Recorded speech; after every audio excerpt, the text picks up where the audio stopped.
Podcast oficial BNI, mudando a forma como o mundo faz negócios. Olá a todos e bem-vindos de volta ao podcast oficial do BNI. Eu sou Priscila Rice e estou falando com vocês a partir do Live Oak Recording Studio, em Berkeley, Califórnia, e estou acompanhada ao telefone hoje pelo fundador e diretor visionário do BNI, Dr. Ivan Meissner. Olá, Ivan. Como você está e onde você está? Estou em casa, em Austin, Texas, hoje, e tenho uma convidada que conheço há muitos anos. Na verdade, nem falamos sobre há quantos anos, mas já faz muito tempo. O nome dela é Dra. Heidi Scott Giusto, e você vai olhar para a grafia e pensar, não é possível que se pronuncie assim, mas é assim mesmo que se pronuncia. Heidi me ajudou a editar vários livros ao longo dos anos, e foi coautora de um dos meus livros. Heidi é escritora, editora e consultora de comunicação. Ela é dona da Career Path Writing Solutions, uma empresa de consultoria que ajuda pessoas a se comunicar quando mais importa. Ela colabora com clientes de diversas áreas profissionais, com especialidade em livros de negócios, liderança e autoajuda. Conquistou seu PhD pela Universidade de Duke e recentemente foi coautora comigo e com Dawa Phillips do livro O Terceiro Paradigma, sobre o qual já gravei alguns episódios. E ela está trabalhando em um novo livro conosco, nós sendo Graham Way Miller, ex-CEO do BNI, ela e eu. Heidi, bem-vinda ao podcast do BNI. Muito obrigada por me receber. Estou empolgada por estar aqui e falar sobre esse assunto. Sim, é um ótimo tema. E se você já ouviu algum dos episódios, sabe que eles passam num piscar de olhos, cerca de 10 minutos. Mas vamos ver se conseguimos abordar tudo o que queremos. Então, digamos que alguém decidiu escrever um livro, o que eu acho que é a melhor forma de criar um panfleto para o seu negócio. Quais são algumas considerações para os membros do BNI que estão nos ouvindo e têm uma ideia de livro? Como você sabe, há uma longa lista de considerações, mas os meus 3 principais pontos são: número 1, seja bem pragmático desde o início. Às vezes, as pessoas dizem: fulano disse que eu deveria escrever um livro. E eu sempre pergunto: existe um propósito de negócio para esse livro? Você precisa ter um motivo claro para escrevê-lo, porque dificilmente você vai ganhar muito dinheiro com o livro em si. Verdade. Então, é importante entender como o livro vai servir aos seus objetivos e ao seu negócio. Talvez escrever o livro, você e eu trabalhamos juntos no livro Infinite Legacy. Talvez isso faça parte de um projeto de legado. Se for, reconheça isso e pense: quem você quer que leia o livro? Quais ideias você quer transmitir? Mas essas considerações pragmáticas são essenciais antes de mergulhar de cabeça. Você tocou num ponto importante. Dificilmente você vai ganhar muito dinheiro escrevendo um livro. Claro, alguns vendem milhões de cópias, mas o livro de negócios médio, da última vez que verifiquei, e talvez você tenha dados mais atuais, vendia cerca de 7.000 cópias. Isso é a média. Sim, e eu não tenho esses números exatos agora, mas até achei que seria menos. Pode ser um número alto mesmo, principalmente hoje com tanta publicação digital. Mas essa média inclui os grandes best-sellers e os livros que venderam, sei lá, 100 cópias, como acho que foi o caso do meu primeiro livro, né? Então, sim, precisa haver um propósito de negócio. Esse é o primeiro ponto. Qual é o segundo? O público-alvo. Identifique o público antes de começar a escrever. E mantenha esse leitor em mente durante todo o processo de escrita e revisão, inclusive ao pensar no formato. Vai ser um livro tradicional? Um workbook? Sempre pense no que será mais útil e relevante para aquele leitor ideal, e vá trabalhando a partir daí. E é possível ter mais de um público-alvo? Estamos pensando nisso para o próximo livro. Acho que pode sim, mas eles precisam estar relacionados. Um livro não pode ser para todo mundo. Às vezes, um livro de autoajuda pode ter um público mais amplo, né? É verdade, mas mesmo assim, quem está lendo já comprou a ideia de que pode melhorar a si mesmo. Então ainda há um tema unificador sobre quem é seu público. Justo. E o terceiro ponto? Publicação. Isso é um mistério para muitas pessoas. Mesmo depois de você ter a ideia, definido o propósito de negócio e o público, é importante entender as diferenças básicas entre publicação tradicional, autopublicação e publicação híbrida.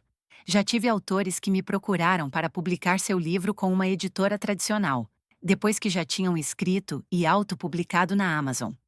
Essas conversas quase sempre acabam em frustração, porque sou eu quem tem que dizer que é muito raro uma editora aceitar publicar um livro que já foi autopublicado.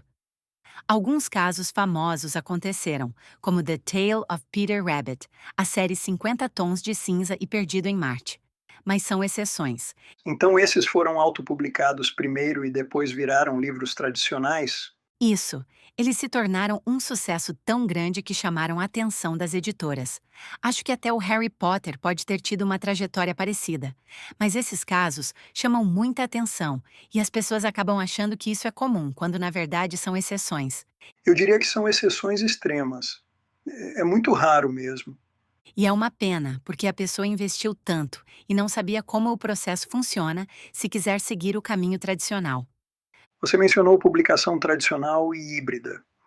Para quem não entende a diferença, tradicional é uma editora como a Simon Schuster. O terceiro paradigma foi publicado pela Entrepreneur Press, que é uma editora tradicional. A híbrida, e hoje até algumas editoras tradicionais estão oferecendo esse modelo, é quando você paga pela publicação e eles cuidam da distribuição. Você recebe um percentual maior, mas também precisa investir um bom dinheiro. A terceira opção é a autopublicação, e a melhor forma, na minha opinião, é a KDP da Amazon. Se for autopublicar, a Amazon é um ótimo caminho. Se for com editora tradicional, tenha paciência.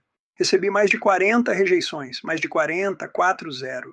E o engraçado é que achei uma planilha antiga, antes do Excel, onde eu desenhei à mão todos os envios e as respostas negativas. Só consegui publicar The World's Best Known Marketing Secret depois disso, que hoje já vendeu mais de 100 mil cópias e foi traduzido para mais de uma dúzia de idiomas. Então, se for por esse caminho, prepare-se. Publicação híbrida é mais rápida, mas exige dinheiro, e autopublicar pela Amazon é bem acessível.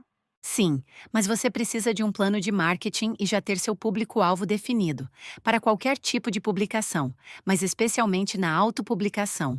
E você comentou, não foi o doutor Seuss que foi rejeitado quase 50 vezes? Sim, e o Jack Canfield, do Chicken Soup for the Soul, também recebeu dezenas de rejeições e hoje a série já vendeu mais de 750 milhões de cópias, com B de bilhões. Então persevere. Pode não dar certo na primeira tentativa, nem nas primeiras dezenas. Mas hoje em dia está muito mais fácil publicar pela Amazon. Mesmo a híbrida também é acessível, só exige investimento. E muita gente me pergunta como consigo colocar quase todos os meus livros nas listas de mais vendidos. E a resposta é fácil. O difícil é ter 500 mil de seguidores nas redes sociais. Aí sim você consegue impulsionar um livro. Sem isso, esqueça best-seller. É mais provável ganhar na loteria. Concordo. Estamos quase sem tempo. Quais os obstáculos mais comuns que um autor enfrenta? Falando em tempo, encontrar tempo. Todo mundo que está ouvindo provavelmente se considera um profissional ocupado. Então, se quiser escrever um livro, tem que agendar esse tempo no calendário. Trate como sagrado, como uma consulta médica ou reunião com o cliente. Ou participe de retiros de escrita, dias ou semanas dedicadas a escrever em modo imersão. Não espere o tempo aparecer. Você tem que criá-lo. Concordo totalmente. Minhas quartas-feiras são dias de escrita. Tento não marcar nada nesses dias, salvo alguma entrevista de mídia. Também já fizemos retiros de escrita algumas vezes, especialmente com coautores. São ótimos para trocar ideias e desenvolver novos conceitos. Já passamos do tempo. Tem algo final para deixar como dica? Sim. Se você estiver quase terminando, não desista no quilômetro 39 da maratona. Já vi muita gente perto de finalizar e que acaba despriorizando, e o livro nunca é publicado, ou só anos depois. Isso atrasa tudo, então mantenha o foco. E revise o livro com um editor. Você comentou comigo que tem um autor com um ótimo manuscrito há anos. Sim, e até onde sei, ele ainda não terminou. E o livro é excelente, tem uma proposta forte. Mas a vida acontece. E isso atrasa. Já vão desligar nossos microfones. Então vou divulgar o site da Heidi. É www.careerpathwritingsolutions.com. Obrigado por tudo que fez para melhorar meus livros e estou animado para trabalharmos juntos no próximo livro, Garage to Global. Vocês ouvirão mais sobre isso em breve. Com você, Priscila. Só mais uma coisinha. Meu estúdio, o Live Oak Studio, hoje é especializado exclusivamente em gravação de audiobooks. Então, para os autores que pensam em novas formas de se promover, pensem em gravar um audiobook. Ótima ideia e feito de forma profissional faz toda a diferença, sem dúvida. Com certeza! Queria só deixar essa dica. Este podcast é patrocinado por www.meisneraudioprograms.com. Esses programas de áudio oferecem ferramentas e inspiração para melhorar poderosamente sua experiência no BNI.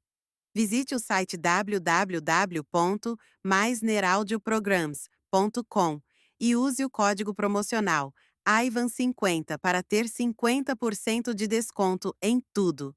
Código válido por tempo limitado. Toda a arrecadação vai para a Fundação BNI. Muito obrigada por nos ouvir. Eu sou Priscila Rice e esperamos ter você conosco novamente na próxima semana para mais um episódio empolgante do podcast oficial do BNI.